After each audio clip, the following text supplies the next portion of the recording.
Hello everyone and welcome to the live stream. I hope that you're all doing good. Tonight we're going to be hanging out for a couple of hours and I have a bunch of different things that I want to discuss. Lots of new topics, some topics that I've discussed in the past that are updates, and some very unfortunate updates. I'm just going to be honest. There are some situations here that, listen, they're just not positive, guys, and I was looking for things to talk about tonight, as I always do every week, and I was like, there's got to be something positive that I can talk about. But as 2021 has gone on, and as we're moving into 2022, guys, the positivity is just, it's not here anymore. There's very little positive to talk about. We do have some hilarious situations to discuss, some things to roast. But tonight, we're going to be talking about, I have a couple of different, like, small topics that I want to briefly touch on. Like Anne Boleyn. You guys know, AMC decided to do this new Anne Boleyn series where they race-swapped Anne Boleyn and they made her a black woman. Very historically accurate, guys. And the ratings for it are finally out. And boy, oh boy, guys, it's worse than Santa Inc. Yes, ladies and gentlemen. Anne Boleyn is sitting at a 2% average audience score. So we're going to roast that for a couple minutes. Mega Man. Last week I talked about a rumor circulating that Netflix had gotten their claws on Mega Man. They were doing a live-action Mega Man movie. And we were hopeful last week that it wasn't real. We were hoping it was just,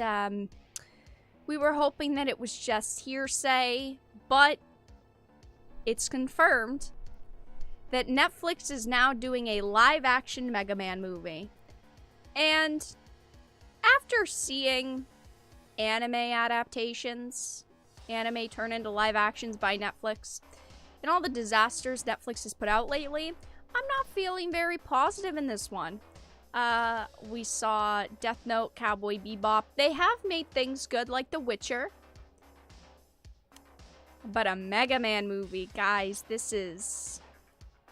I'm putting money on it that this is going to be another disaster. We're going to be talking about Stan Lee and a situation that actually happened today, which is fucking disgusting. Because basically, after Stan Lee passed away, there were people who were running his Twitter account and all of his social media, because they didn't want to let the social media go. They wanted people to still be posting, but they decided, on an account supposedly honoring Stan Lee's legacy, they decided to put up a post today, pushing a new NFT collection that they're doing, which is just... There's terrible, and there's awful, and then there's just fucking disgusting. That they went on his social media, and they're milking his fame, honoring his legacy by selling and promoting and selling NFTs of his art. I mean, yikes. It's not like someone else's account posted it and they even went on to this account to retweet it. No, they full on went on this account just to push sales. We're going to be talking about Batwoman, but not in the way you guys would expect, because the Batwoman team has gotten another show. Ladies and gentlemen, one of the worst shows to release in the past few years. These terrible writers and producers are developing their own Gotham Knights series at CW. I truly and genuinely am not surprised, because these people get a million chances. But again, it's something hilarious to roast. I don't know how they got this, but they did.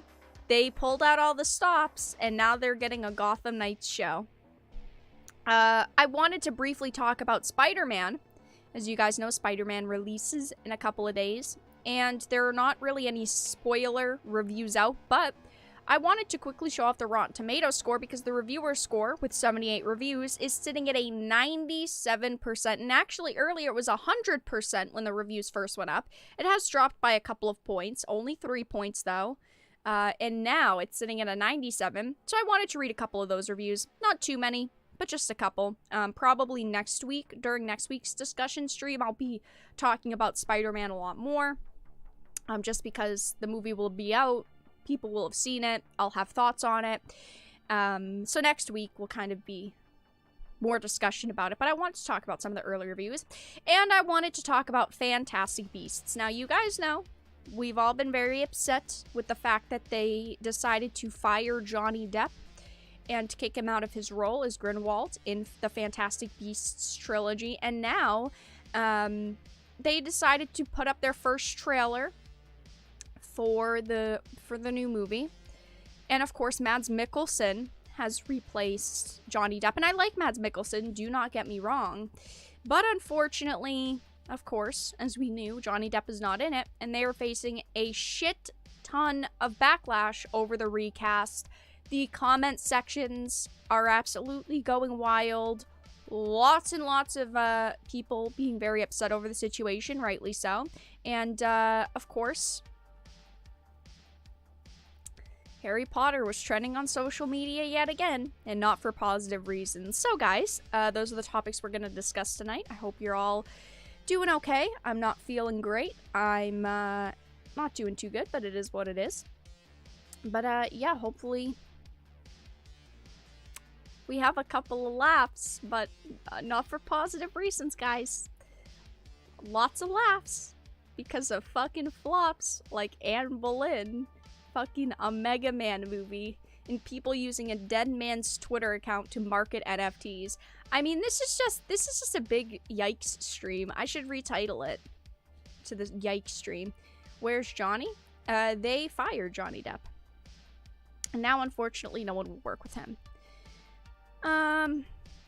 Fuck Fantastic Beasts. They weren't that good, but firing Johnny Depp was the last straw. I agree. I've always said it. I've never been a huge fan of Harry Potter. I've seen all the movies. I've read the books. It's okay. It's never been, like, my absolute favorite, though. And Fantastic Beasts, for me, I never really caught on to it. Like, the first movie was decent. The second movie was okay. And now this movie, I'm not looking forward to because Johnny Depp was fired. I thought that he did great in other movies. Unfortunately, they decided to make a bad call and fire him. But we'll have to see. We'll have to see how it goes. Of course, I try to give everything a fair chance, but I personally will not be supporting Fantastic Beasts.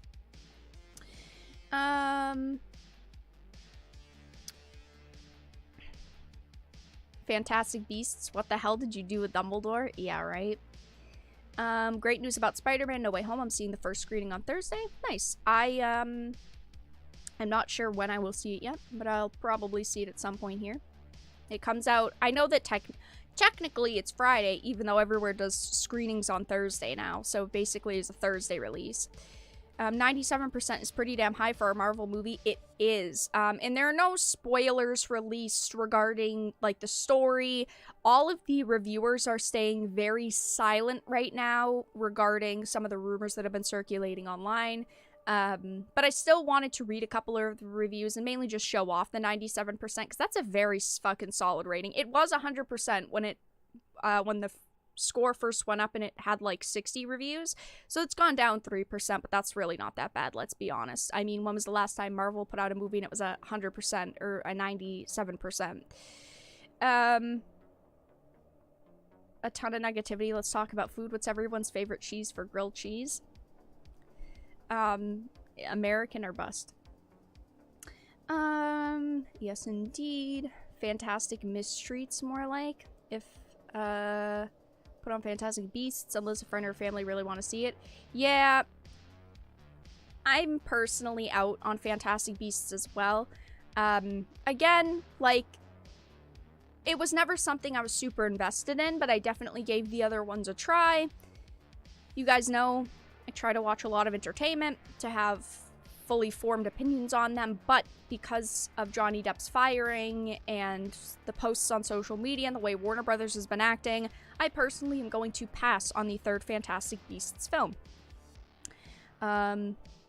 Most appreciated when it's spoiler-free. Yeah, I don't think that there's really gonna be any spoilers. When we get to the Spider-Man part, guys, I will give a spoiler alert just in case anything's mentioned in the reviews, but I'm gonna be honest, I skimmed through a lot of the reviews earlier, and there weren't any big spoilers.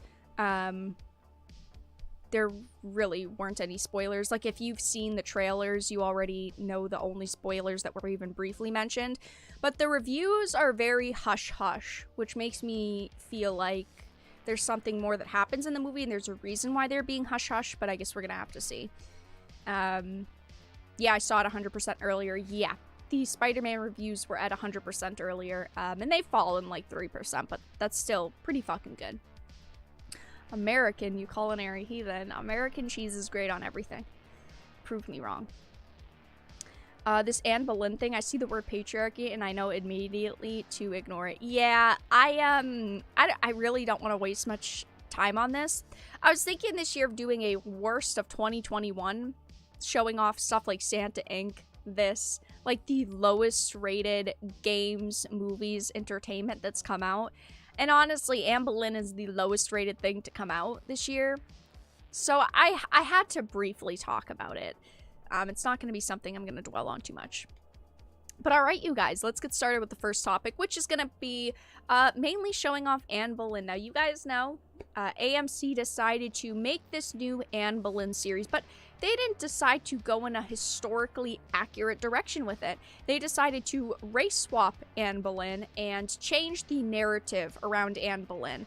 As far as I am aware, this show and this series kind of focuses around Anne Boleyn as being a good person and kind of the untold story of Miss Anne Boleyn.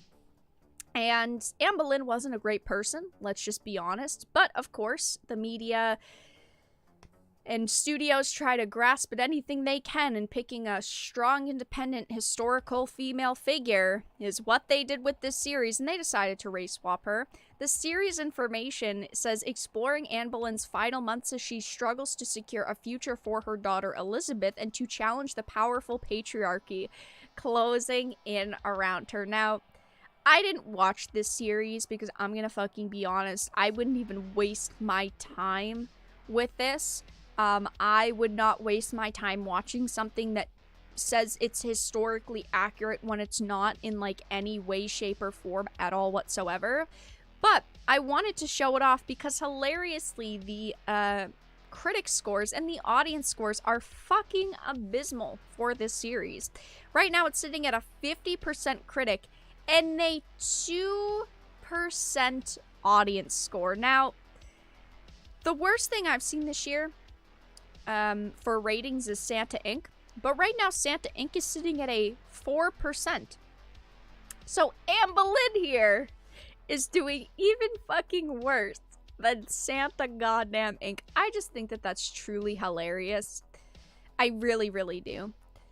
Because they tried to market this series as being about a strong woman who cares about her daughter, who's trying to change the way people view women, and all this garbage that doesn't make sense, let's be honest, for the time they were trying to tell, and the period they were trying to tell. I'm personally someone, I know there are a lot of people out there who don't, but I like period pieces. I like watching movies that are based on the past that at least try to be half historically accurate. When I watch something, I don't expect everything to be 100% accurate. Like, you watch shows like Versailles, right? It's about King Louis. Yeah, it follows the general plot, but also it has a lot of drama and added effects to it. Like, look at something like The Great on Hulu. It was about Catherine the Great and Peter, but it was like dark adult humor. But it was like loosely based on the events they went through, and I thought that something like that went really well. But shows like this fail because they try to market it as being historically accurate when it's not fucking historically accurate, like, at all. Even the costumes in this show weren't historically accurate. But of course, it's getting roasted, and it's sitting at a 2% Rotten Tomatoes, which I just think is just particularly funny. People are saying things like, if they were going to make a series about Anne Boleyn, then they should have started from the beginning, not jumping ahead to her second or third miscarriage. This is very disappointing, and I'm not even an Anne Boleyn fan. Other shows had Anne Boleyn in them, like The Tudors, and that's by far better. This is boring and doesn't grab your attention. There's just nothing going on. Yeah, I think that when you're trying to show someone in another light, like Anne Boleyn, you've got to start from the beginning and kind of build on who they were. And yeah, there's still a lot we don't know about Anne Boleyn, even though a lot of her life was recorded. I still think that they could have tried harder. And instead, it's like they wanted this show to fail. And that's something we see a lot with, like, fucking Santa Inc. In like fucking Cowboy Bebop, it's like they want these series to fail and they set them up for disaster. People are saying things like, oh my god, this is something terrible. Again, guys, I haven't watched it, but maybe I should. Like, I hate myself enough to watch this series. But, like, also, if it's 8 episodes long and they're 45 minutes long each to an hour long each, I'm wasting 8 hours of my life. Am I gonna do a review on Anne Boleyn? No. But also, I like seeing train wrecks, and I feel like this would just be really, really funny to watch.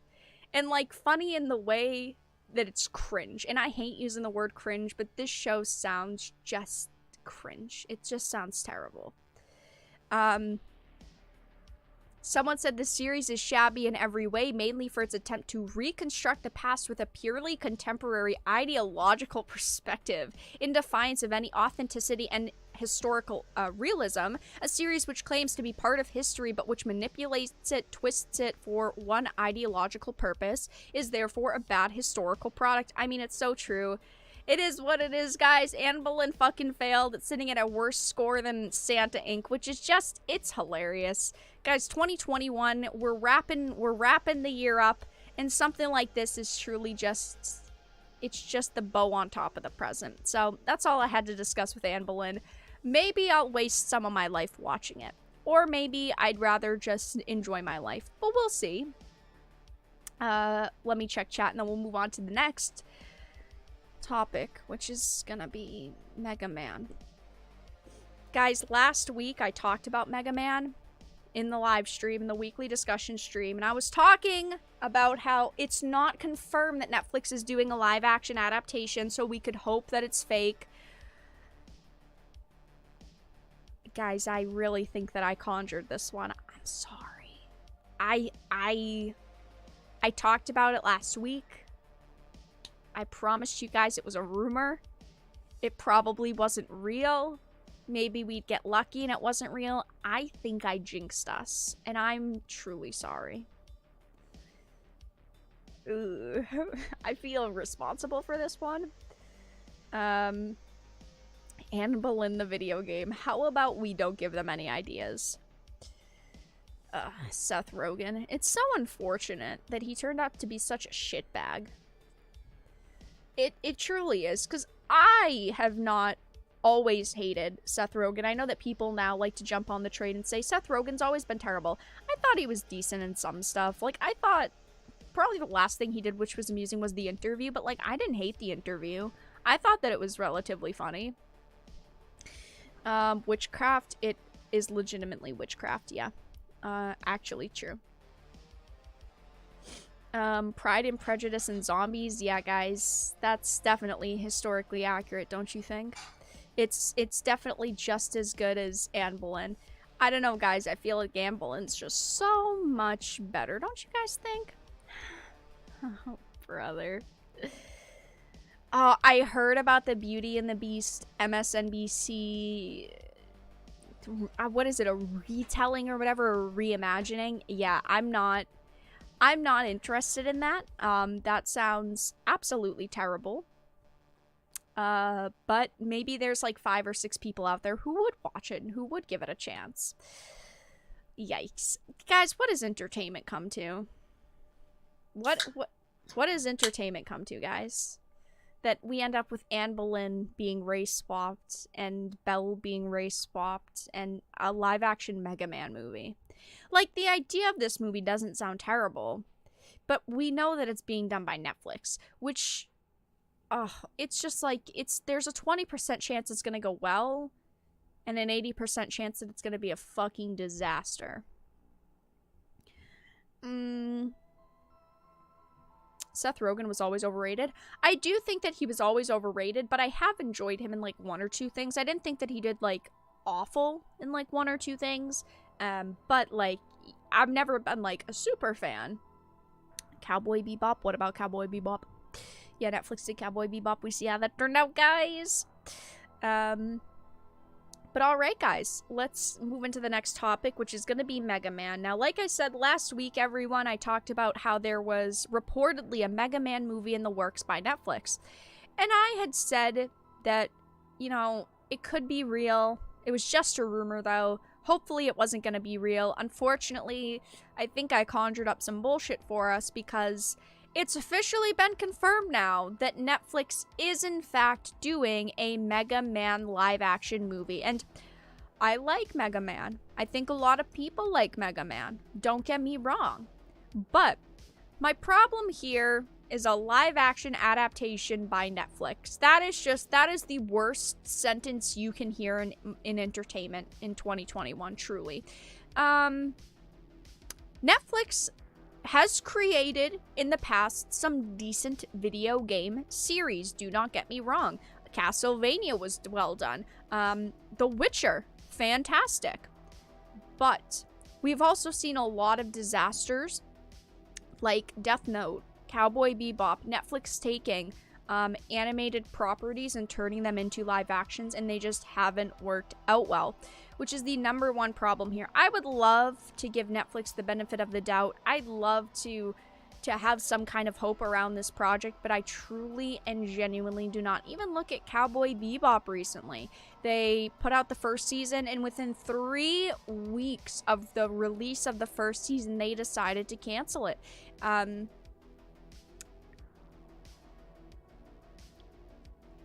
Ugh, guys. Mega Man's great.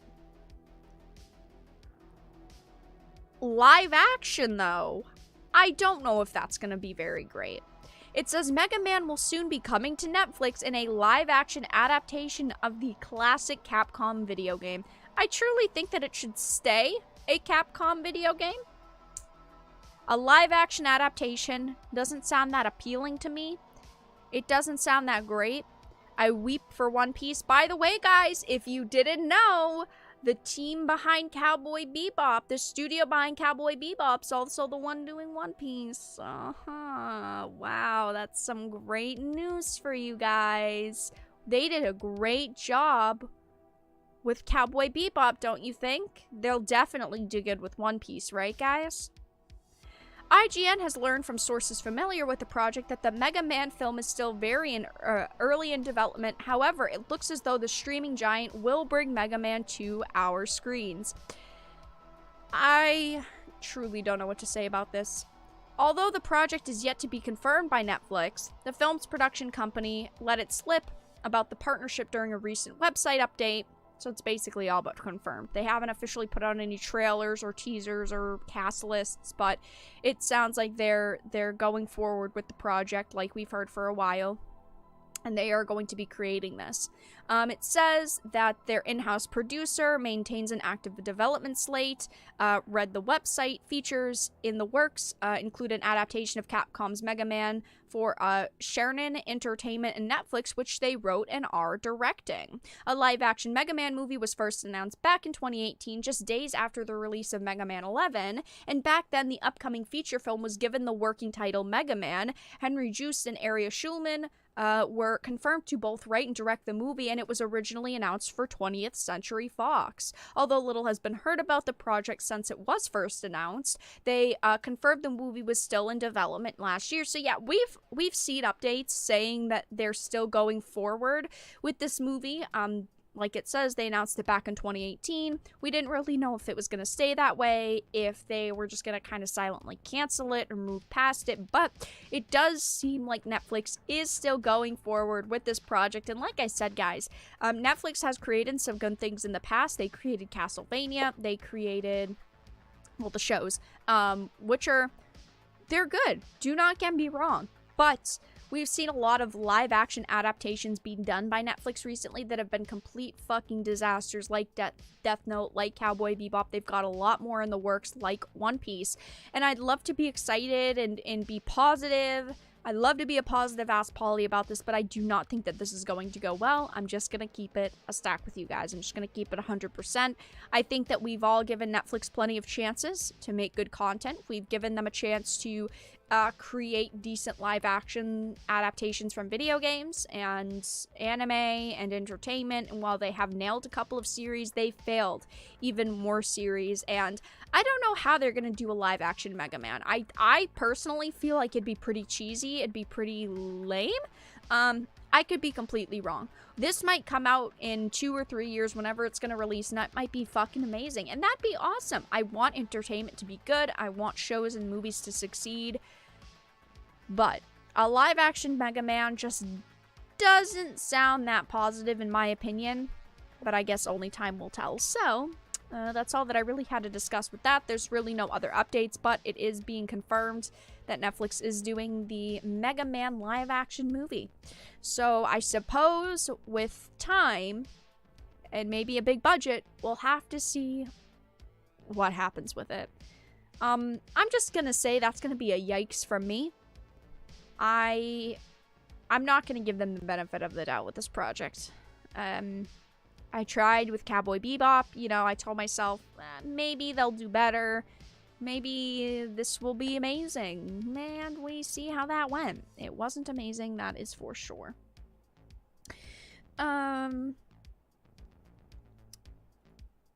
So yeah, we will, we'll see, guys. I don't know, chat. What do you all think? On a scale of 1 to 10, how excited are you for a Mega Man movie?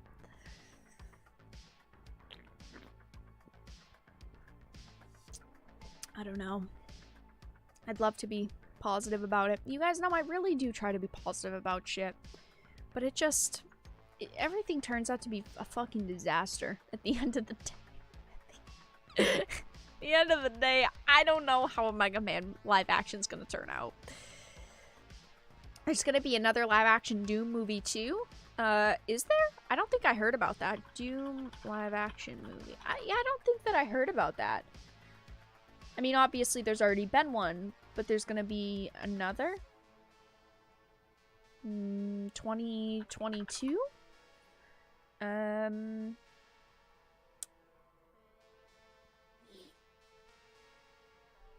I don't see it. Oh, Doom reboot reportedly in the works. Well, guys, we'll have to see how that turns out, if that's true. 0 zeroed a tepid 3, minus 100. 0 1 0 0 null 10 out of 10. Okay, Enigma. Always have to have the different opinion. 0 void 5 negative 5. Every day's a living hell. Negative 1. Negative 5. Yeah, I'd say like a 0 for me. Maybe a negative 1. Dune sequel. No, guys, they didn't say Dune, they said Doom. D-O-O-M. The Doom Slayer. Bethesda. Doom. Yes, a Dune sequel. A Dune Part 2 has already been greenlit. They said Doom. D-O-O-M, not D-U-N-E. Yes, a Dune sequel has been confirmed. I dread Woke Lord of the Rings from Amazon. Guys, when Woke Lord of the Rings comes out on Amazon, I'm gonna binge the shit out of that, and I'm gonna put up a full review on it. And I'm not gonna be nice. Not gonna be nice about it. I know it's gonna be bullshit. Maybe it'll be amazing. Who knows, guys? Maybe it'll be absolutely fucking perfect. Prove me wrong, Amazon. Prove me wrong. I don't think it's gonna be good. Oh, Doom. Okay, yeah, Doom. John Cho did nothing wrong. I like John Cho. I wasn't a fan of him in Cowboy Bebop. I didn't think that he did awful. I just felt like he was a little too old for the role, because Spike's supposed to be 25 to 27 and he's 50, and I felt like it was just a little bit too big of an age gap between the character and the actor. In 2023, yeah, they're saying that Dune Part 2 is going to come out in 2023. I don't think so. I think it's going to be the beginning of 2024. Because it took them years to make this one. But we'll see. We'll see. I don't know. Kenshin and Blade of the Immortal are great live actions, but those are fully Japanese productions. Very true. That's a big difference. Don't be nice, Vera. Yeah, I try. Guys, I'm just such a nice, great person. Can't you tell? I'm just such a kind, generous, nice person. Especially to corporations that just want to fucking suck the money out of our wallets, clearly. I mean, why wouldn't I be nice to them? Because one day I might get to see a show 24 hours early. I mean, that right there, clearly, guys, that's a great reason to suck Hollywood dick, don't you think? Just because I might get to see a show 24 hours early. Maybe even 2 days early. That'd be, I mean, I'd become the biggest Hollywood show there was at that rate. Any Latinx hobbits in it? Oh no. Oh no. Guys, we can't use that term around here. And we definitely can't fucking talk about Latinx hobbits. We can't do that around here, guys. Fucking the term Latinx. What a fucking insult. Alright guys, let's move on to the next topic of the evening. It's going to be a relatively quick one again, but I did want to bring it up because it did happen today. Now, as you guys know, unfortunately, rest in peace Stan Lee. After Stan Lee passed away, they decided, the people who still use his name on projects, the people who collect money from the creations he made, decided to leave his social media accounts open and use his social media accounts. Now, this was a very big problem when it initially happened. A lot of people were very upset by this, and of course, I understand why. I truly think that when someone's passed on, you shouldn't be using their social media because they claim to be wanting to honor Stan Lee's legacy. I think that's complete and utter bullshit, and this is a prime example why. Today, on Stan Lee's official Twitter account, whoever is controlling his social media decided to go on and make a post marketing their new NFT digital fucking collection. This is an absolutely low and disgusting thing to do. They are defiling Stan Lee's legacy. So the post says, from championing diversity to embracing new tech, Stan was one step ahead of the curve. To honor his innovative spirit, Stan's first Indian hero, Chakra, the Invincible, debuts in his own NFT digital art collection from 7:30 p.m. PT 1227 to 12 p.m. PT 1229. Sign up below chakraverse.io. Now, listen. I understand that to continue on Stan Lee's legacy, collections of his work will still be sold. Pieces that he did, characters he created, of course, are still going to be sold, put on store shelves, put on comic books, t-shirts, movies, video games, whatever. I understand that. People are still going to be ultimately collecting money from his legacy. But going on to this man's social media and posting about an NFT, hoping you're gonna make money from it, it's just not right. It's truly, in my opinion, it's just not okay. There are a lot of things online, and we see happen on social media, that people don't support. But this is 100% something I do not think that the people behind this account should be doing. Again, I understand they want to honor his legacy, and ultimately that means selling products with his characters and his name attached to it. But going onto his social media to promote an NFT collection, it's just really scummy. Thank you, Bullet Shepherd, for the $5 donation. I tuned in right at Suck Hollywood's Dick, and I'm reminded why I love your channel. Well, thank you for the $5 donation. Much appreciated. Thank you, thank you. This is just a really shitty situation. I wish I could say I was surprised, but unfortunately, his account's been used for stuff like this for a while. Usually, people go onto this account and they'll, like, post links to sometimes fundraisers, which are good, and charity events, which are good, and then it gets into things like this. NFT, digital art collections, sign up below so we can make more money. And of course, they're getting absolutely fucking demolished and obliterated on social media. Dictionary.com. The verb defile was first recorded in 1275 to 1325 and comes from the old French word defouler, meaning to trample on and violate. 108,000 likes. Guys, go and follow dictionary.com for this savagery. Oh my god. And then, of course, people are posting memes like dictionary.com and it's fucking Vince McMahon hitting, I don't know who, in the head. I can't see over the words. And it says some corporate schmuck using Stanley's Twitter account to sell an NFT. It's so true. I don't know who exactly is behind this account and who posts, who the PR person is.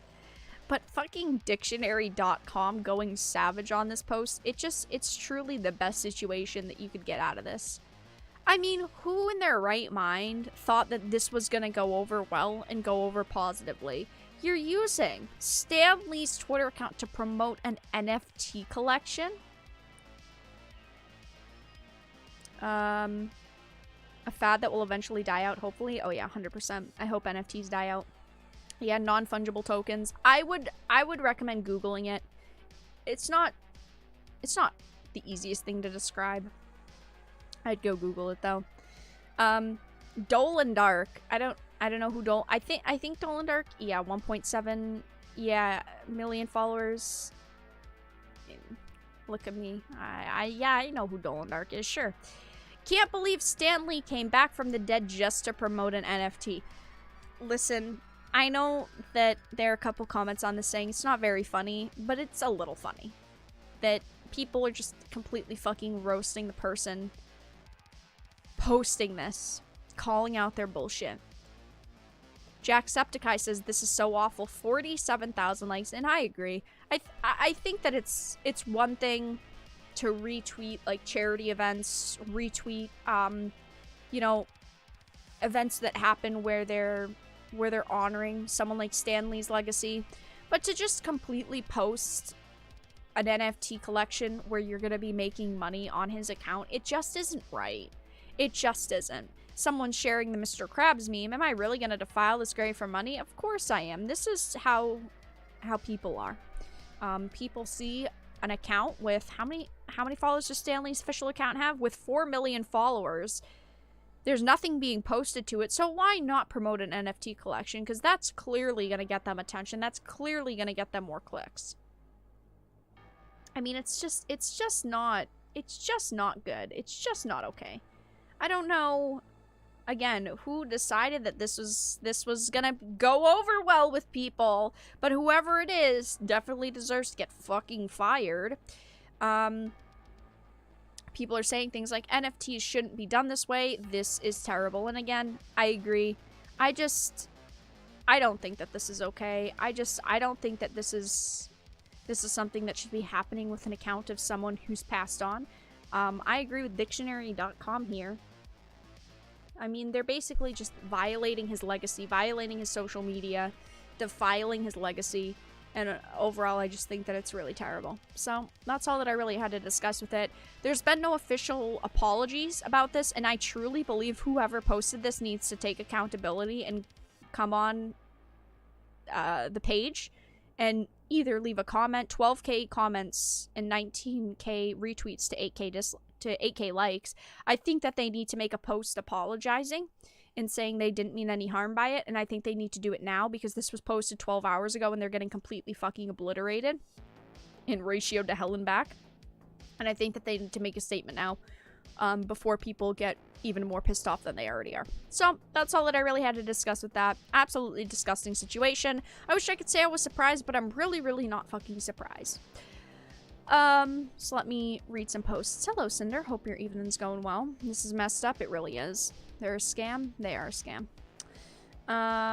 This is a shameful thing that's been going on for years with Stanley's Facebook and Twitter accounts. Yeah, unfortunately, when he passed, there have been people who have posted things like this to his social media, but I think people are finally starting to get sick of it, and we'll say normies that don't look at social media a lot, or maybe don't look at his account a lot, are starting to get fed up with it as well, which I think is really important to the situation, because if we want it to change, people need to be very vocal about it and voice they're very upset about a situation, and I think that a lot of people don't, but more people are starting to, which definitely has to happen if we want it to change.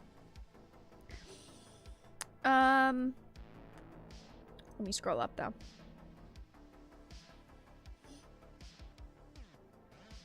Yeah, NFTs are not something I would support, not something I like. I mean, if you support them, good for you, you know? Like I say with everyone, if you want to support something, you go for it. I don't support NFTs. But yeah. The whole honor the legacy line is a countermeasure to keep them from getting sued, and it has zero weight to do so. I 100% agree. I don't think that they actually care about respecting his legacy. They only care about making money and using a social media account with 4 million followers because they know their posts are inevitably gonna get clicks. That's why they use a social media account, not to continue on his legacy. I'm gonna be honest, they probably don't give a fuck about his legacy unless it makes money, which is disgusting.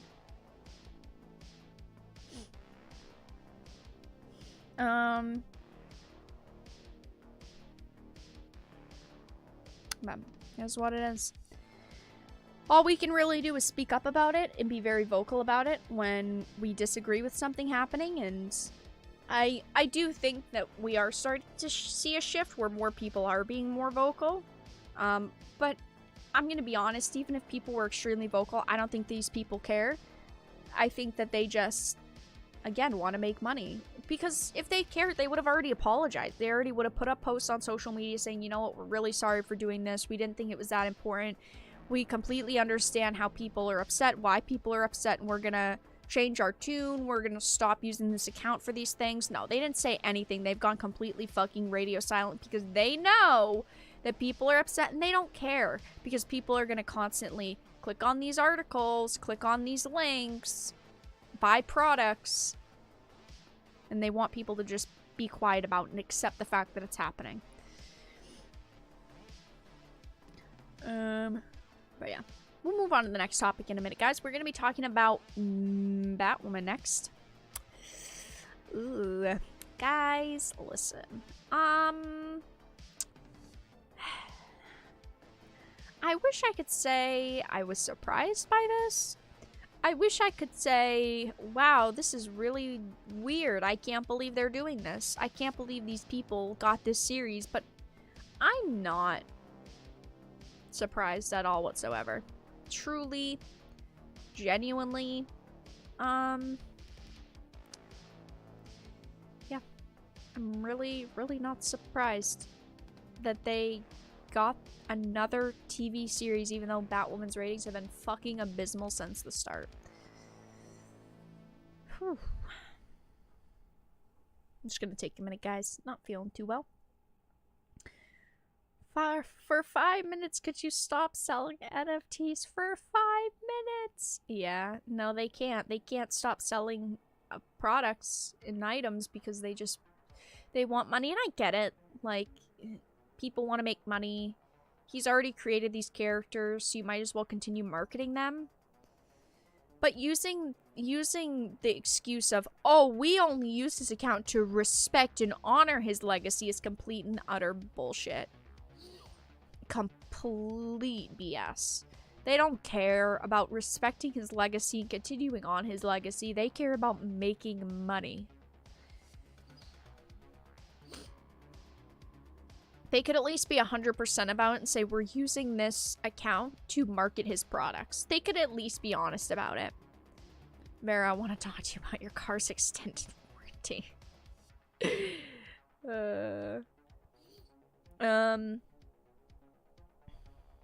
No, Batwoman will be good. Batwoman is not good. Batwoman is not good. Batwoman has never been good, and it never will be good. Just for the scientific purposes. Batwoman Season 1 Rotten Tomatoes. I spelled tomatoes way wrong. Like, out of this fucking world wrong. Hey, guys! Batwoman's a great show! Oh my god, guys! Batwoman's amazing! Batwoman is the best show I've seen in years. Wow, guys. It's not as bad as Anne Boleyn. It's not as bad as Santa Inc. That's something, right, guys? That's positive. It says Batwoman, but it's only Yavika Leslie. It's not actually season 1, I don't think. It's season... Oh, here's season 1. Webpage? Oh, guys! It's not as bad as Anne Boleyn! It's still not as bad as Santa Inc. The score's getting lower as the seasons go on, though. A 16%. Clearly, guys. These writers made a... Fuck you, Hulu. I don't want your stupid-ass ad. Clearly, guys, these people made a really, really good show. Clearly, they made a really solid, positive show that people really liked. So they should be given another TV series, don't you think? I mean, if they can create masterpieces like this, clearly they deserve to create another show around the Gotham Knights, right, guys? Yeah, 80% critic with 50 critic reviews. Come on, 50 critic reviews? This show's from 2019. 8,000 user reviews.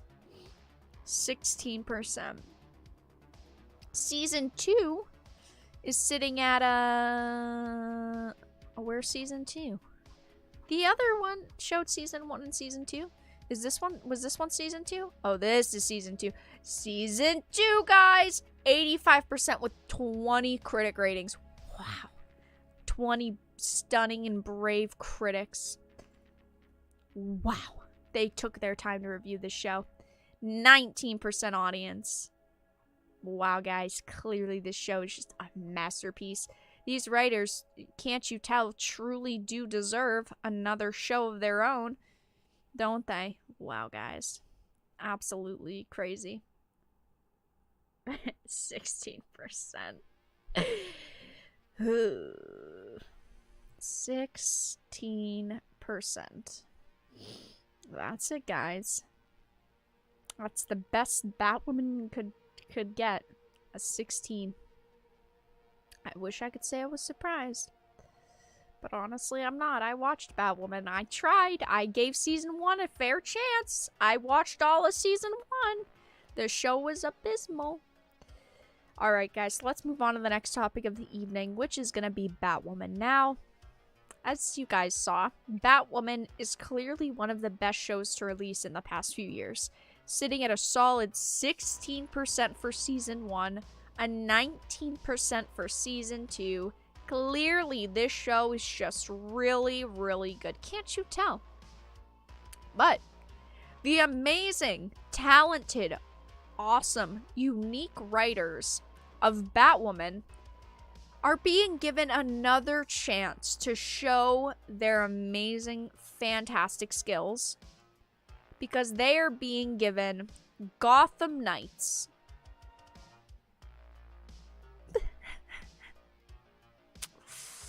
Yeah. Batwoman team to develop Gotham Knights series at CW. Now, I used to like the CW shows. I've tried to give the CW shows a chance. I liked Arrow at the beginning. Supergirl season 1 wasn't terrible in my opinion. I mean, Harrison Ford's wife was on it. She was great as Cat.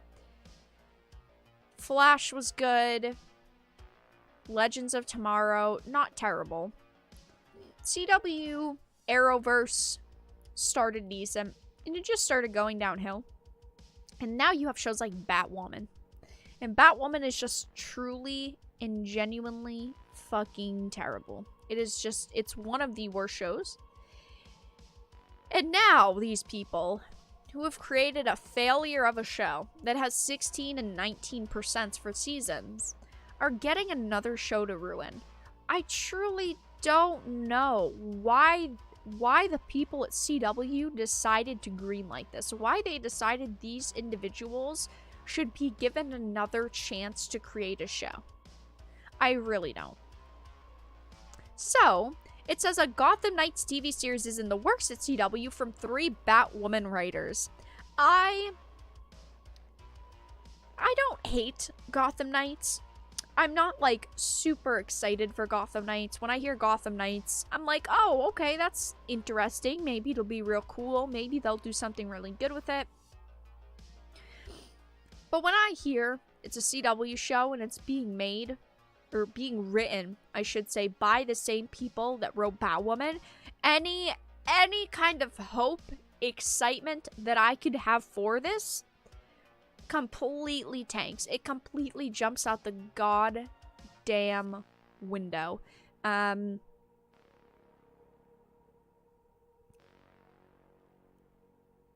are people out there who did like Batwoman. And if you liked Batwoman, good for you. You know, I don't crap on people for liking things. I don't attack people for liking things that I might dislike.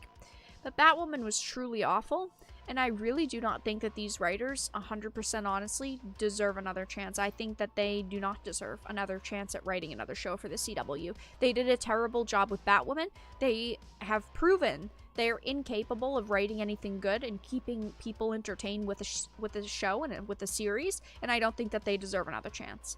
It says the project hails from writers Natalie Abrams, James Storrow, and Chad Fiveash. Storrow and Fiveash are executive producers on the show, with Abrams co-executive producing. Greg Berlanti, Sarah, how do I say her last name? I never remember. Sarah, and David Madden of Berlanti Productions will also executive produce. Warner Brothers Television is the studio. Gotham Knights is based on the characters created for DC. It's not a spin-off of Batwoman, nor is it tied to the upcoming Gotham Knights video game. I feel like maybe they should have tied it to the upcoming video game, because, I mean, clearly the different projects they're saying, but I feel like that could have helped. You know, people are excited for the game, so they'll watch the show, and people who are excited for the show might play the game if they like the show. I feel like maybe that's why they did end up greenlighting Gotham Knights, because they wanted something that people are talking about, and people are pretty excited for the Gotham Knights game. I'm glad it's not a spin-off of Batwoman.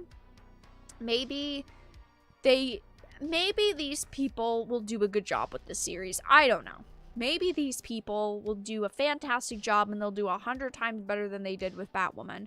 Do I expect them to do 100 times better than they did with Batwoman, though? No, unfortunately, I really don't. I think that Batwoman was a massive failure. It was a massive fail.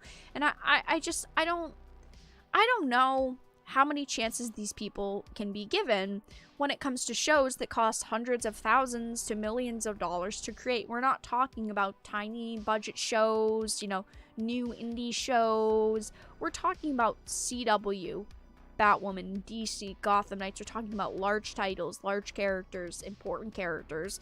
And there's only so many chances you can give these studios to fuck up characters and fuck up stories, and I think that we've definitely given them many, many chances. Berlanti's the Kathleen Kennedy or Feige of the CW. Actually, kinda, yeah. Like, his name's been attached to good stuff in the past. Like I said, some of the original CW shows were decent. Unfortunately, though, most of them are absolutely terrible now. Most of them now are just complete failures. They're not good. They're not exciting. The writing's not good. The acting's not good. There's nothing that's positive about them. It says in the show, in the wake of Bruce Wayne's murder, his rebellious adopted son forges an unlikely alliance with the children of Batman's enemies when they are framed for killing the Caped Crusader. And as the city's most wanted criminals, this renegade band of misfits must fight to clear their names. But in a Gotham with no Dark Knight to protect it, the city descends into the most dangerous it's ever been. However, hope comes from the most unexpected places, as this team of mismatched fugitives will become its next generation of saviors, known as the Gotham Knights. The Gotham Knights are cool. Like, this sounds like a cool plot. I'd be excited to see what they could do with it. But again, at the same time, we've given these people a lot of chances to do better. Season after season of Batwoman, multiple shows in the Arrowverse. And overall, it's become a bit of a mess. It's become a bit of a disaster. So while I want to give these people a chance and say, you know what, maybe they just didn't like vibe with Batwoman, maybe behind the scenes there were too many problems and it really fucked with their writing skills. How many times can we give these people chances? We see the direction the CW Arrowverse is going in. It's been a disaster over the past few years. And why I'd be excited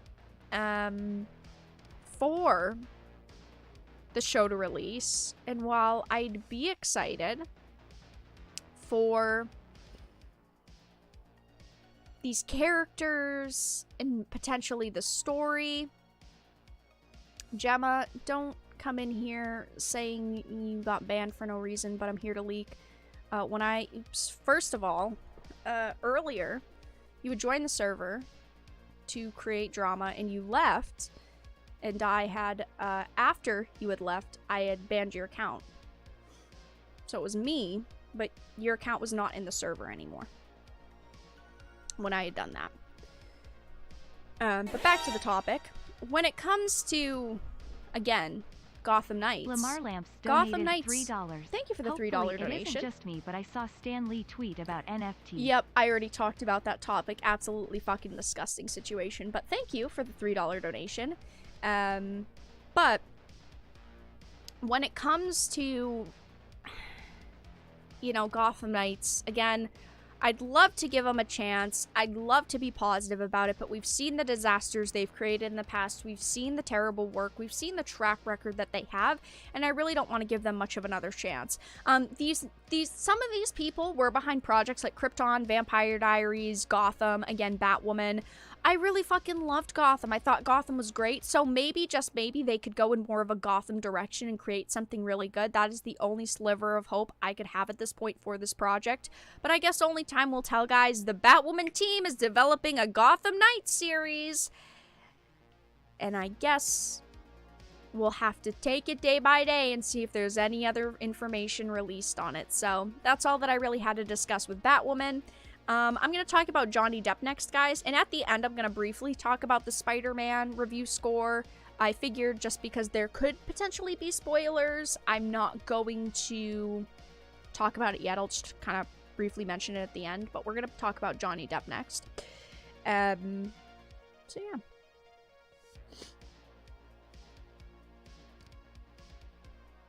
Boop, boop. Arrow, Flash, and Legends were downhill after Season 3. I 100% agree. Hot take, I liked Krypton. I didn't hate Krypton. It just wasn't a show that really connected with me, that I got super into. Something like Gotham. I loved Gotham. Gotham is one of my favorite shows. I thought they did such a good fucking job. But with Krypton, yeah, Krypton was okay. It just wasn't a show that, like, when a new season came out, super excited, or when new episodes came out, I was super excited for. Gotham Season 1 and 2 were really damn good TV. After that, it was frankly kind of mediocre. See, I disagree. I loved Gotham. I thought the actors they picked for all of the roles were fucking phenomenal. For Riddler, Penguin, Bruce, Selina, Alfred. I thought they did a fantastic fucking job casting. And I felt like the show kept its excitement. I felt like between seasons, there weren't really there wasn't a lot of downtime where I wasn't excited. I felt like the storylines were always really well put together. I really liked Gotham, but Is what it is. Everyone's got their opinions. Any opinion on Superman and Lois show? I did watch season 1, and I did enjoy it. I'm excited to see what else they're going to do with the show. I hope that the next seasons, as they progress, they'll do good as well. But I did really like Superman and Lois. I thought that it was pretty good. I definitely will be watching another season when it releases. Who remembers Smallville? I never really got into Smallville. I don't know. Again, it was just one of those shows where like I wasn't super like hyped or excited for it. I'm just gonna turn that off real quick, guys, so I can check something. It is what it is. But yeah, like I never really got super into Smallville. Maybe it's something I'd give another chance to, though. I love the dynamic between Bruce and Selena throughout the show, I'll be honest, but it's been a hot minute since I've seen it. Yeah, I thought the dynamic between those two was really good. I really liked all the actor choices. I felt like, in my opinion, it was a really solid show. Really quickly, though, guys, if you're, before we move into the next topic, if you're enjoying the live stream, give it a like. If you're not, give it a dislike. Consider donating via Streamlabs. All donations pop up. $3 or more text-to-speech activates. Consider becoming a member of the channel via YouTube memberships. We have 3 different tiers, and you get access to some very special fancy emotes. And tomorrow evening, guys, at 8 p.m. Eastern, I will be doing a supporter-only live stream. So if you are a member via Patreon, you are a Dark Titan there. Or if you are a member via YouTube memberships, you do get access to that stream. I'll be playing probably just like some Halo Infinite, chatting for a while. So, yeah. Supporter stream tomorrow evening. But if you're enjoying, at least give the stream a like. Let's hit 100 likes. Much appreciated. And we'll move into the next topic in just a minute.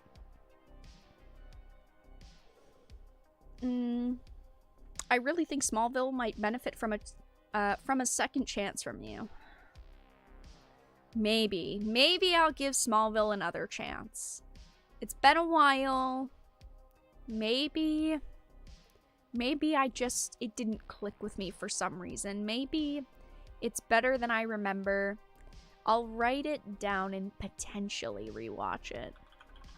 It's like I remember the general story, but again, it was one of those shows where I was like, it's okay. It's nothing special.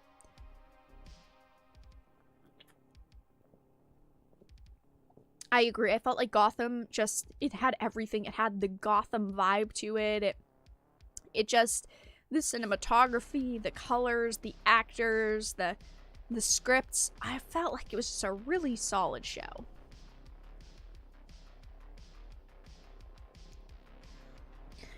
But we'll have to see what happens with Batwoman. I don't know, guys. Maybe it'll be great. Batwoman season 4, 5, 6, 7, 8. Maybe Gotham Knights will be amazing. So everyone, let's move into the next topic of the evening, which is going to be Johnny Depp. Now you guys know I've talked about Johnny Depp a lot here on the channel. I am someone who is very disappointed with the fact that Warner Brothers refuses to work with him now, yet they decide to continue to work with Amber Heard. I am someone who, over the years, has supported Fantastic Beasts, who has watched it, but I will not be supporting the next Fantastic Beasts movie because they decided to fire Johnny Depp. They decided to completely recast him as Mads Mikkelsen. And, yeah. When it comes to Fantastic Beasts, I'm really disappointed that they decided to recast Johnny Depp. They decided to make that statement and go with it. And I like Mads Mikkelsen, but is he as good as Johnny Depp will be in Fantastic Beasts? We're definitely going to have to see. But yesterday on Twitter, of course, they're starting to promote the next Fantastic Beasts movie. They put out a tweet saying, "You are invited. Back to the Magic, Fantastic Beasts: The Secret of Dumbledore is in theaters April 15th, 2022. And they are getting completely eviscerated on social media. They are getting raked across the coals by people who are supporting Johnny Depp, saying, fuck the Fantastic Beasts movie. I will not support it unless Johnny Depp is in it, and we know Johnny Depp isn't in it. So this is an article from popculture.com. Another probably throwaway website, but a website nonetheless. Johnny Depp fans upset over Fantastic Beasts trailer with new Grindelwald after his firing. Of course people are very upset. I really like Johnny Depp. I think that he's a really good actor. I think that he's got a wide variety of parts that he can play, and overall, I'm a fan of him. And it is disappointing to see him be kicked out of this role and be fired from this company. Yet his ex, who's done bad things as well, gets to keep all of her roles. It says the trailer for Fantastic Beasts premiered on Monday, giving us our first look at Mads Mikkelsen as Grindelwald. Mikkelsen took over the role after Depp was fired in November of 2020 when he lost a defamation lawsuit related to his alleged physical abuse of his ex-wife. Depp's fans were upset by the new trailer, and many vowed to boycott his movie. This movie, excuse me. Fantastic Beasts: The Secret of Dumbledore is facing an uphill battle between the recasting of Grindelwald, an outcry against author J.K. Rowling's transphobic comments, and the lukewarm critical response to the first two movies. This movie is facing a plethora of bullshit. This movie is facing a ton of different problems right now, and I completely understand why. People are very upset on one side that they fired Johnny Depp. There are people who get offended over literally everything and are upset with J.K. Rowling, trying to cancel this movie because of J.K. Rowling. And the first two movies did mediocre. They weren't amazing. They weren't great. They weren't fantastic or spectacular. They were just okay. So they're facing a lot of controversy on every side of the sphere. But it says since the last installment of this Harry Potter spin-off franchise came out, Rowling has become fiercely outspoken against transgender rights. By contrast, she wrote a blog post defending Depp as recently as 2017, despite allegations that he had physically abused his ex-wives and neglected his daughter. And most of this was proven to be false. Yes, there were allegations made against him, but many of these allegations have been retracted and many of these allegations have been proven to be false. J.K. Rowling simply defended an actor who she thought was doing a good job at his job. Johnny Depp might be not a great person outside of acting, 100%. He definitely did contribute to a lot of the toxicity and the negativity that was going on in his relationships, whether they were with Amber Heard or other people. But at the end of the day, everything has been an allegation against him. He's lost one defamation suit. And that's it. And he's got several other lawsuits against other people over claims. And none of those cases are done yet. So it's really, really hard to call someone a disgusting, terrible person who physically abused ex-wives. Most of those ex-wives have retracted their statements now. But of course, people are very upset over this new promotion of Fantastic Beasts. And like I've said, don't get me wrong, I do not hate Mads Mikkelsen. I think that he's a pretty good actor. If they hadn't cast Johnny Depp initially, and they had cast Mads Mikkelsen initially, I think a lot of people would be perfectly fine with him being cast as Grindelwald. He's a good actor. He's a solid actor. He can definitely pull off a wide variety of parts. And, again, I do not hate Mads Mikkelsen, but unfortunately, he is now standing in the shadow of Johnny Depp, who did a really good job in the previous movies as Grindelwald. Someone who clearly feels very passionate about the roles that he plays. And when I look at him now, when I look at Mads Mikkelsen as Grindelwald, it's not Grindelwald. It's like, okay, this is Johnny Depp's replacement. Because they didn't want to work with Johnny Depp because of allegations made against him, but they'll work with his ex-wife, who also has very, very large accusations against her as well, who's been arrested several times for domestic abuse. But, of course, they want to ignore that because Amber Heard's a strong woman who's gotten through a lot, even though they don't give a singular fuck about a man who's gone through a lot. And going through the tweets, lots of people really upset. People saying things like, no Johnny Depp, no thanks. While the trailer looks great, I have a huge problem with this franchise. It's called Fantastic Beasts, but is more about the Wizard War. Why not call it the Wizard War and Fantastic Beasts movies separately? Newt, his creatures, and friends feel out of place in their own movies now, and I agree. The second movie definitely veered off from the first. The first was pretty good. The first definitely felt like Fantastic Beasts. The second didn't. And now this third one definitely doesn't look like it's about Fantastic Beasts. They should probably change the name and go and make it more of like a spin-off series. I felt like maybe they could have done that. It feels like they're trying their best and it's not going very good. People saying things like, where's Depp? He was literally the only good part about the last one. And again, I kind of agree. I felt like he was the shining star in the last movie. They're hiding replies, apparently. I don't know. Let me look. I don't know what they've hidden. They hid J.K. Rowling as a TERF. They're they're hiding screw justice for Johnny Depp posts. They're hiding, screw Mads. He looks nothing like Johnny's Grinwald. So they're hiding a lot of different things. They're hiding questions.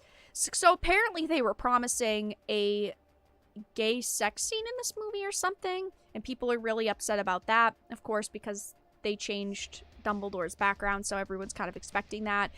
They're hiding responses like that. They're hiding people saying, screw Mads Mikkelsen, bring back Johnny Depp, support Johnny Depp. They're hiding anything about J.K. Rowling. They're basically hiding anything that they see as too negative.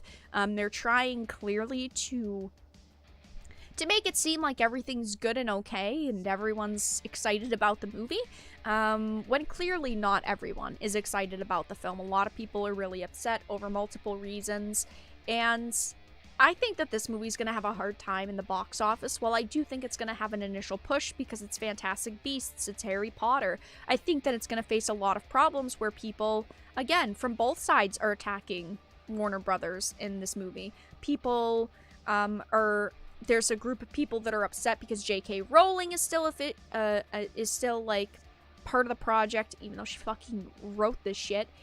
So of course there's people saying she should be canceled and no one should work with her. And then of course there's the other side where people are saying, I'm not going to support this movie unless you bring Johnny Depp back. I think that they really should start listening to consumers though, because I truly and genuinely think that they're fucking themselves over. If they didn't fire Johnny Depp, yes, they would have people who were upset that Johnny Depp was still in it, but I think there'd be a hell of a lot less backlash, and that ultimately is what a company should be worried about. I mean, hey, if they want to bury themselves 10 feet deep, you guys fucking go for it. I, as a consumer, though, who would have watched this movie if Johnny Depp was in it, I'm just telling you my opinion. I'm not going to watch this movie. I'm not going to support it because you fired him. Maybe fire Amber Heard as well from her roles. I mean, she's got terrible accusations made against her as well. If we're firing people for accusations, be fair for everyone. Or how about you just don't fucking fire people over accusations? It's as simple as that. So that's all that I really had to discuss with that. I may talk about this in a video tomorrow. So of course, stay tuned. We'll see. But yeah, we're going to move on to the next topic in a minute. Minor spoiler alert, guys. I am going to be talking about Spider-Man No Way Home. As far as I have seen through skimming through the reviews, I have not really seen many spoilers besides talking about the general plot. So I'm just giving you guys a minor spoiler alert in case maybe a review talks about Doctor Strange or Spider-Man, but there's really not many spoilers here. There's nothing that confirms or denies any of the rumors that we've heard over the past few months. So yeah, I'll read chat for a few and then we'll go from there.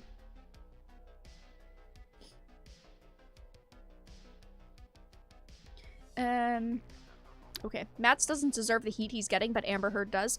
That's the thing, is that I like Mads Mikkelsen's work. I think that he's a decent actor, and I think that if they had initially cast him 3 movies ago as Grinwald, people would have loved it and liked it and accepted it, but because they're replacing someone like Johnny Depp, it's gonna face criticism, and he's gonna face a lot of heat for it. He might do a fantastic job, he's a good actor, doesn't mean he's gonna be good enough to replace Johnny Depp. We'll see. I'll watch clips of it on like YouTube when clips are put up, but I'm not gonna go and see the movie in theaters or anything. I'm not gonna support it. Innocent until proven guilty is a sin to cancel culture, apparently. Oh yeah, they don't go by innocent until proven guilty. They go guilty until proven innocent, which is absolutely fucking disgusting. It should be innocent until proven guilty. And yes, Johnny Depp has had a lot of accusations levied against him, 100%, but so has Amber Heard. So if he is getting fired for accusations, shouldn't she as well? I'm someone who would rather no one get fired. To be honest, I would rather Johnny Depp be able to keep his roles and Amber Heard be able to keep her roles, and that be that until something is actually fucking proven to be true. But that's not the way that Hollywood works. Hollywood works in the way of, well, you know what, we're just gonna believe who looks better for marketing and for publicity and who's gonna be the bigger story, whose side we should be on for the public, which is absolutely fucking terrible. I do not agree with that. I do not think that that's okay, but it's the way that Hollywood works now. Everything I've seen Mads in, he was great. Yeah, he's a decent actor. I think that when you're replacing Johnny Depp with Mads Mikkelsen, people are going to be a bit disappointed. Johnny Depp's a great actor, and he's been in this role for 2 movies, and they fired him for shitty reasons, and that's just the way it goes. And as I've talked about before, Johnny Depp is not a 100% innocent person. Johnny Depp did things in him and Amber Heard's relationship and other relationships that contributed to the toxicity and the negativity 100%. But she has terrible accusations being made against her, just like he has terrible accusations being made against him. It's one or the other. You can't fucking have it both ways. It's either fire them both or keep both of them. And in my opinion, I'd much rather them keep both of them until something's proven. But that's not how it goes with Hollywood. It goes, you know, we fire who we feel like we want to fire, and we keep who we feel like we want to keep, which is terrible. But guys, we'll move into the last topic in just a minute. We're going to be talking about Spooderman. Guys, Spooderman has great reviews right now. What do you guys think about that? It's got some pretty fucking positive reviews. 97%. I mean, that's great. I hope it's that good, though. I'm not trying to get my hopes up for it to be like a 70% movie. Really quickly, though, guys, if you're enjoying the live stream, give it a like. We are 9 likes away from 100 likes, so give it a like. If you're not enjoying, give it a dislike. Consider donating via Streamlabs. Thank you for being here, for stopping by. Much appreciated. Why can't cancel culture go away? Because there are specific people out there who love to use cancel culture as a tool to get rid of and bury people they do not like. And it's too convenient for some people. 97%, it's unbelievably high for a Marvel movie. Yeah, 97% is pretty freaking high for a Marvel movie. It really is. I'm not a fan of Tom Holland Spider-Man movies. Fair enough, he's not my personal favorite. I much prefer Tobey Maguire's Spider-Man. I don't hate Tom Holland's Spider-Man, don't get me wrong. I just don't like really the direction they went in. Spider-Man used to just be a neighborhood kid who struggled with his family over money and was just a normal everyday guy, and now he has fucking billion-dollar Stark Industries, and he's got these crazy-ass suits with a magic. Like,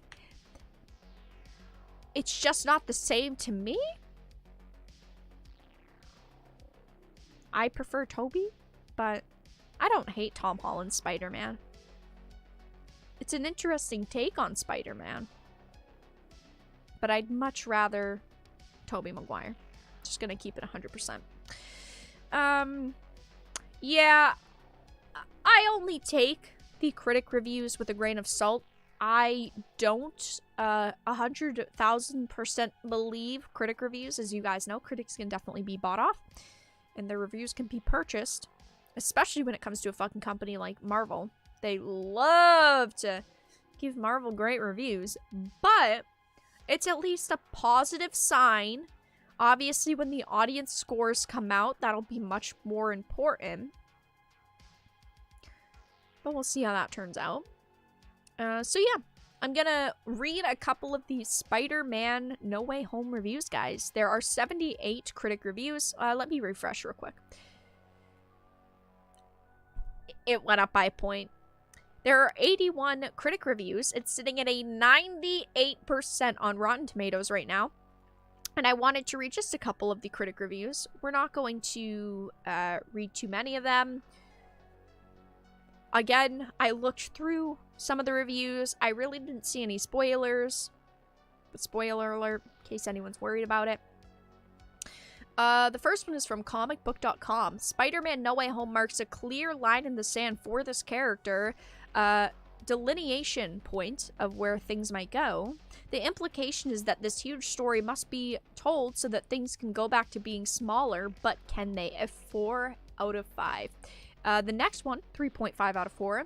There are the myths of our time, and from the god struggles, we mere mortals learn valuable lessons while also having a great good time. Ready, aim, swing. Very generic reviews.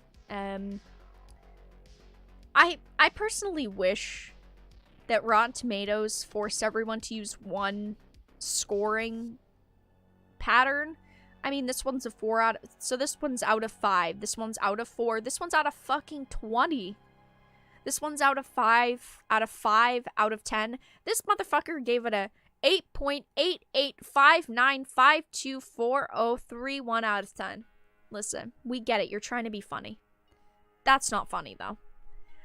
Out of 5. Out of 4. This person gave it a 2 out of 5. They said the latest labored movie in Tom Holland's up to this point winning iteration of the Web Slinger is all about webbing characters through multiverse magic from previous iterations of the franchise to deliver fleeting dopamine hits. That's not very positive. As you can see, lots of positivity here. But there are a couple of negative ass Nancy's on this review page. Damn. That's not good. 2 out of 5.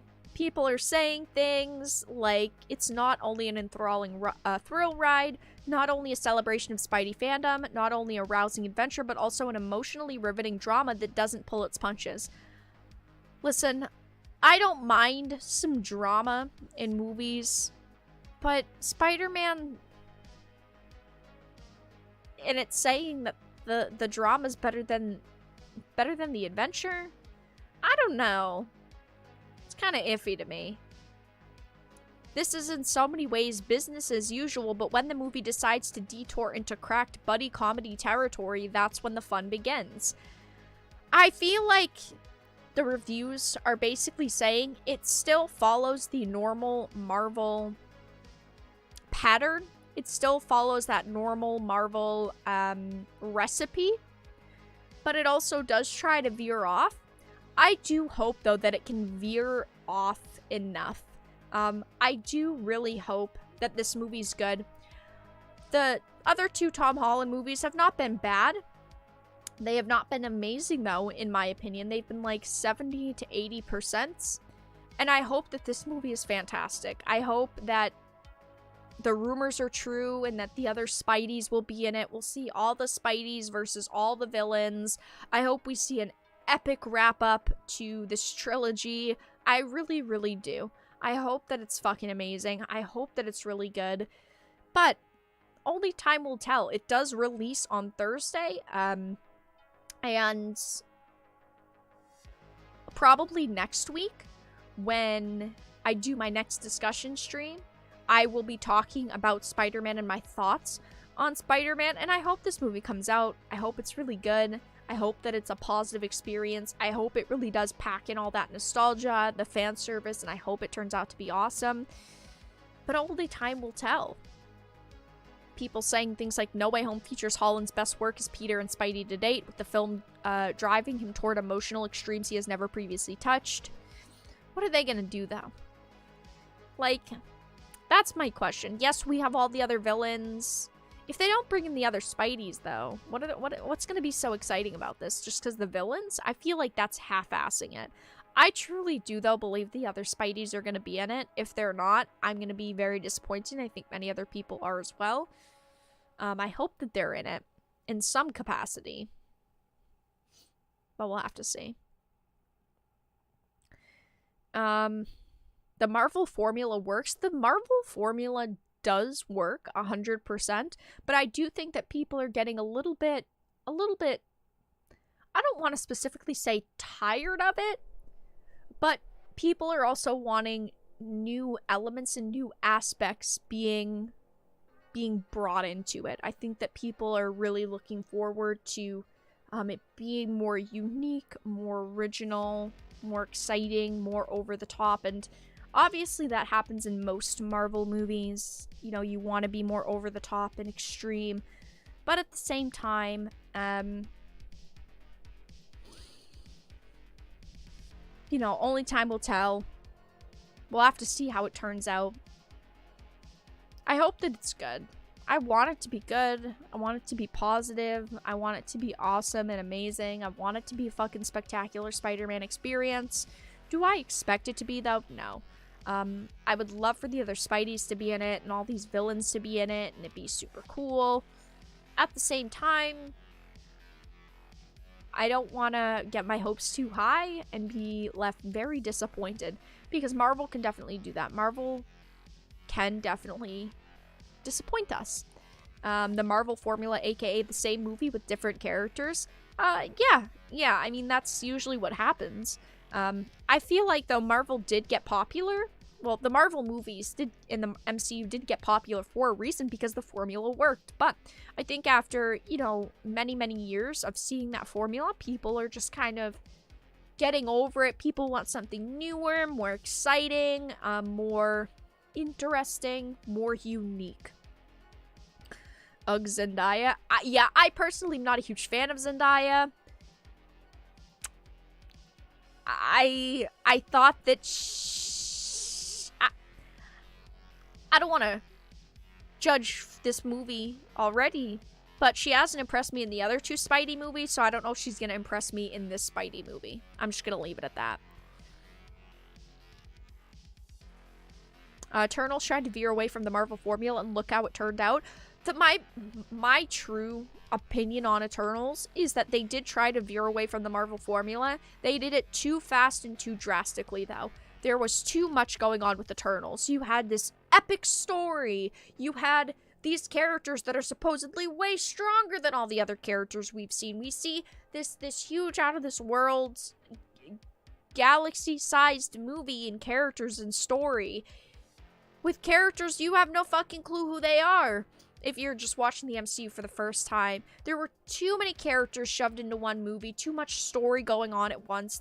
Eternals truly should have been a two-parter. They should have done part one introducing half of the characters, a part two introducing the other half of the characters, and in the second half, it was tons of fucking action.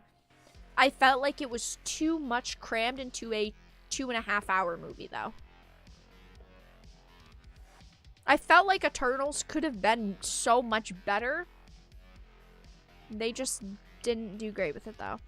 Yeah, Zendaya isn't that great of an actress. Again, sometimes actors and actresses can be really poor in some series, and when they pick up a character who really fits well with their style, they can do absolutely fucking phenomenal. I haven't seen her in anything I've been super excited about. I think she's done mediocre in the Spider-Man movies. In Dune, we only saw her for like 5 minutes, so I really don't see anything there yet. She's also in like Euphoria, which I never really cared about or got into. What else has she been in? I don't even know, but does it really even fucking matter? But yeah, I agree. I think that Eternals could have done really good as a Disney Plus series with a bunch of episodes. I think that it could have done really, really well.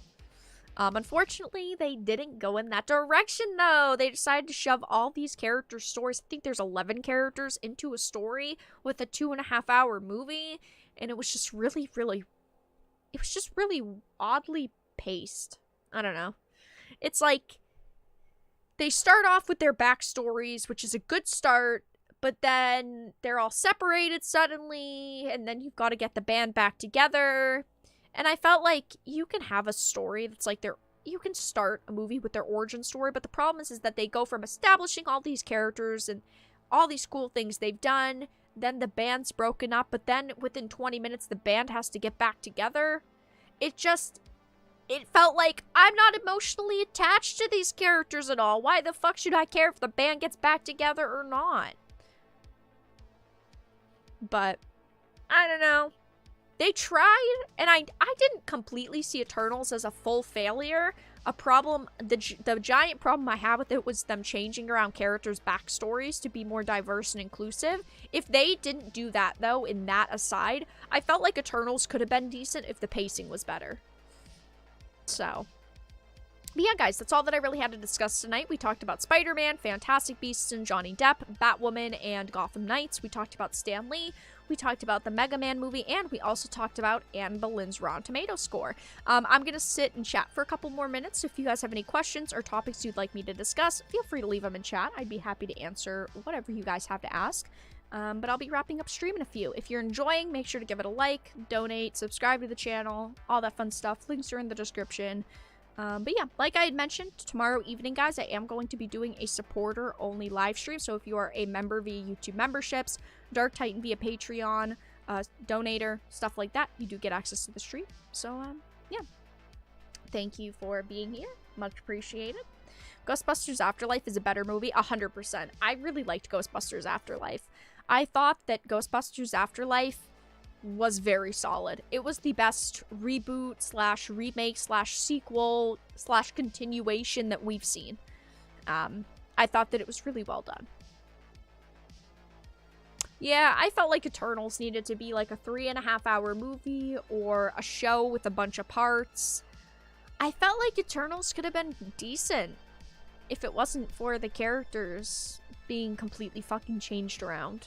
I think that obviously that was the number one problem with it, but then you had the pacing, mediocre story, just... I don't know, overall, Eternals wasn't amazing. It could have been good. The Anne Boleyn scores, yeah, I talked about those at the very beginning. Yeah, fucking low. 50% and 2%.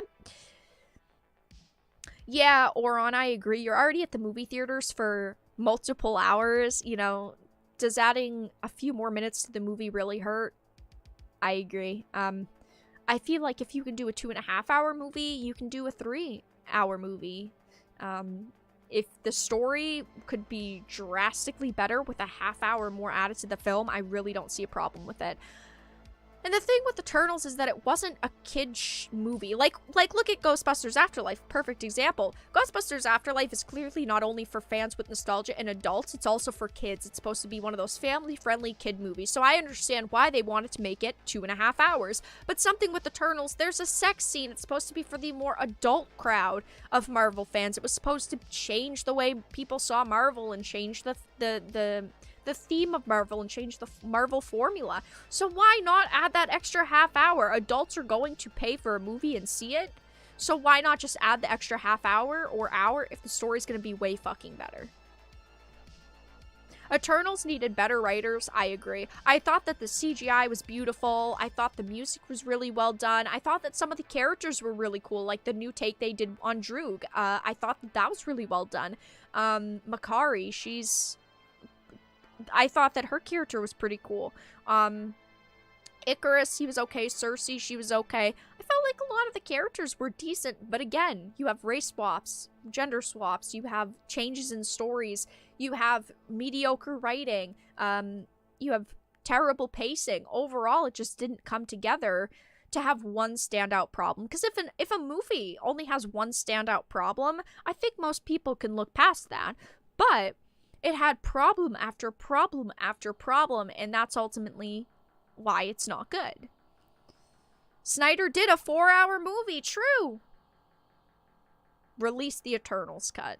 Actually, you know what? I don't care enough for an Eternals cut.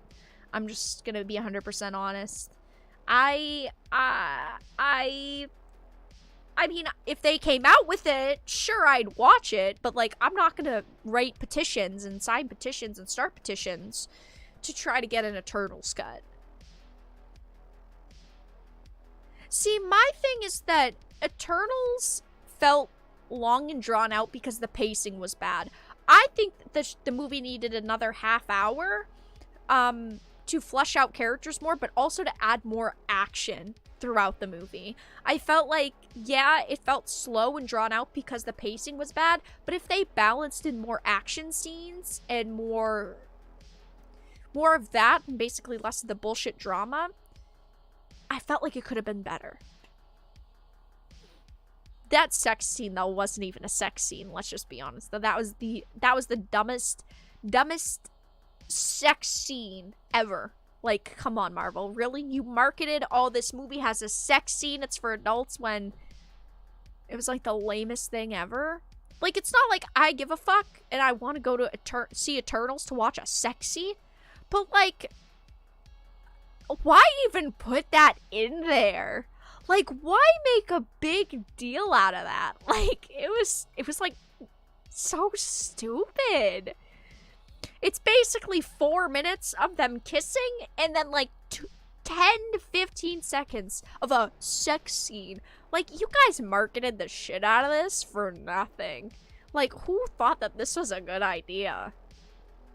It really wasn't like the super adult Marvel movie. Guys, my face is killing me. I have a massive headache, so I'm gonna wrap up stream in a minute. Cause like, wow, my head is fucking pounding. But if you guys have any last minute questions or topics to discuss, feel free to leave them in chat.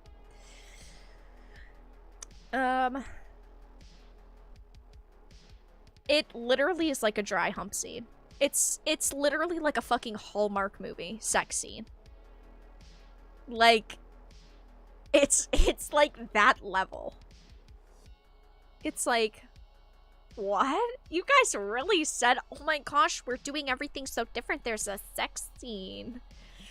Ooh. Okay, guys. Now we know why you don't do sex scenes in your movies. Let's not do that again. Thanks. Yep, English subtitles are racist now, according to Spielberg. The nutso get nutser.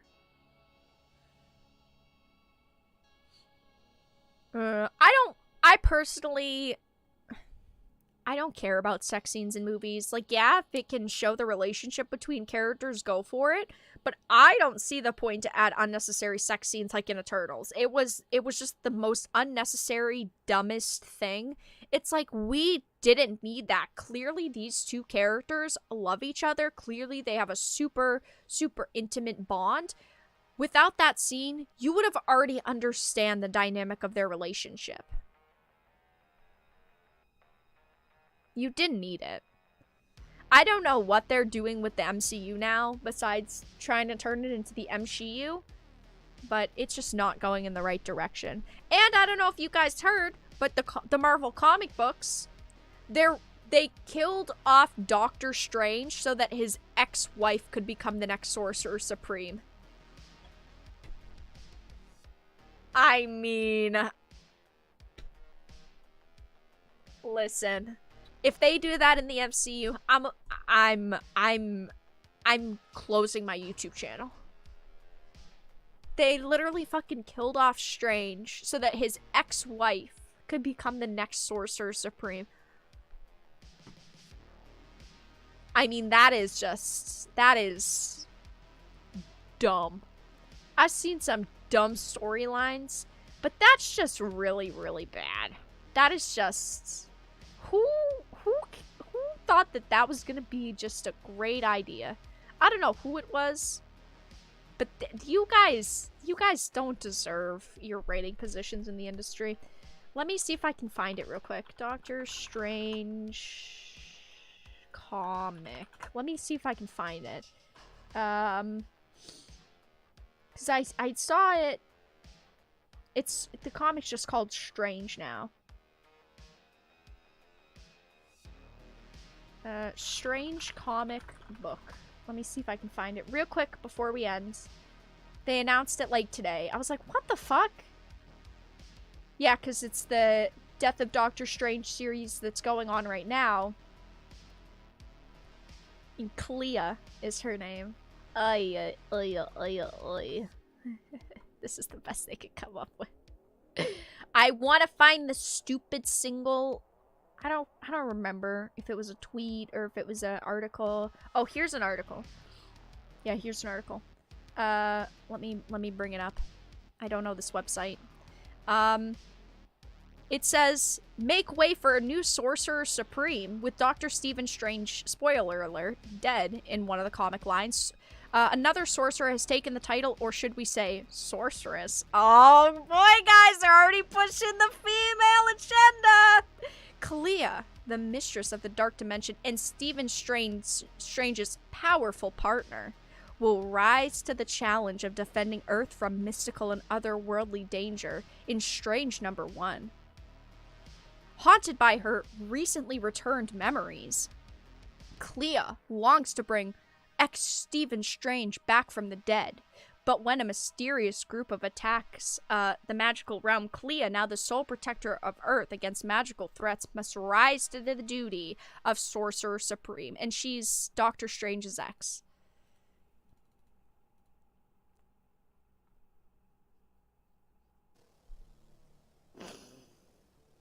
Wow, guys, that's gonna be a great storyline, don't you think? Looking a little Captain Marvel. I know the colors are similar. I like the Sorcerer Supremes, don't get me wrong. She looks angry, though. She looks angry. And not in a good way. So, guys, I'm gonna wrap up the live stream here. Thank you all so much for stopping by tonight. I do really appreciate it. If you enjoyed the stream, give it a like. If you didn't, give it a dislike. Join our Discord server. We're very active there, and I do tag you all when I go live in case YouTube doesn't notify you of a live stream. Tomorrow evening at 8 p.m. Eastern, I will be doing a supporter-only live stream here on the channel. So if you're a Dark Titan via Patreon or YouTube memberships, check the community tab. Also check the Patreon page. Check the Discord server in the supporter-only channel. And with that being said, thank you for the donations, for the support tonight, guys. Thank you for stopping by and talking about all this BS we had to discuss. New video up tomorrow. And yeah, have a fantastic evening, everyone.